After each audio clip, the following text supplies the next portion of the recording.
World News in 5. News and developments making headlines around the world in 5 minutes. World News in 5. Here on Radyo Pilipinas Worldwide. Good day. This is World News in 5. Millions of lives are in dire need of help in South Sudan as the situation in the East African country worsened with the onset of the El Niño phenomenon. World Health Organization or WHO Incident Manager for the Horn of Africa, Lisbeth Albrecht, said, compounding impact of conflict, climate crisis, hunger crisis, and disease outbreaks that have been going on for several years has caused 3 in 4 South Sudanese in need of humanitarian assistance this year. 2 in 3 are facing crisis levels of hunger, and these numbers are only getting worse. The United Nations reported around 6.3 million South Sudanese are suffering from acute hunger, and more than 9 million of the country's population of 12 million people depend on humanitarian assistance.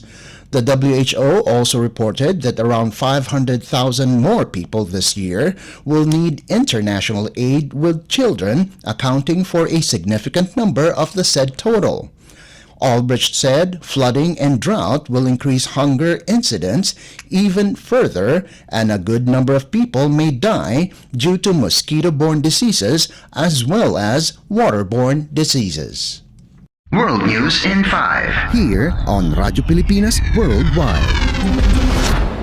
Hundreds of Indonesians gathered on Sunday to pay tribute to victims of a football stadium crush, killing 135 people in one of the world's deadliest sports tragedies. Relatives, friends, and survivors gathered for a mass prayer at the Kanjuruhan Stadium in the East Javan city of Malang, where exactly a year ago, a stampede unfolded at the end of a match between Arema FC and rivals Persibaya Surabaya.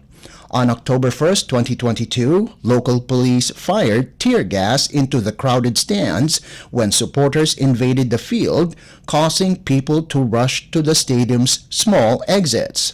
Among the casualties were 43 children and hundreds more injured in the incident. Indonesian President Joko Widodo ordered a nationwide stadium audit after the tragedy and pledged to demolish and rebuild Kanjuruhan, but it remains standing. World News in 5. Here on Radyo Pilipinas Worldwide. And news from the Philippines Foreign Service Post. Ambassador and Permanent Representative to the United Nations Antonio Lagdameo signed a Memorandum of Understanding on cooperation arrangement between the Philippines and the United Nations on the support and voluntary contribution of the Philippines to the Multi-Donor Trust Fund of the Forum for East Asia and Latin America Cooperation, or FEALAC, in the amount of $10,000 for the fiscal year of 2023. The trust fund, which was established by the foreign ministers of FEALAC in partnership with the Economic Commission for Latin American Countries, or ECLAC, and the Economic and Social Commission for Asia and the Pacific, is geared towards supporting FEALAC-wide projects. These projects are aimed at promoting inter-regional cooperation in key areas such as trade and investment, science, technology, infrastructure, and public policy, aiming to mitigate inequality and fortify social cohesion in the region.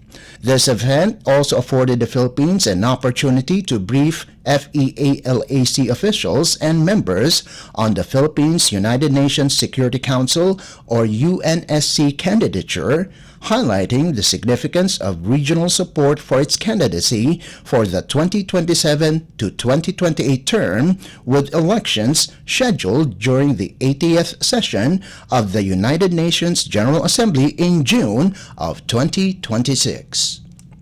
World News in 5. Here on Radyo Pilipinas Worldwide. And that concludes today's edition of World News in 5. For Radyo Pilipinas World Service, this is Leo Magpayo. Good day. World News in 5. News and developments making headlines around the world in 5 minutes. World News in 5. Here on Radyo Pilipinas Worldwide.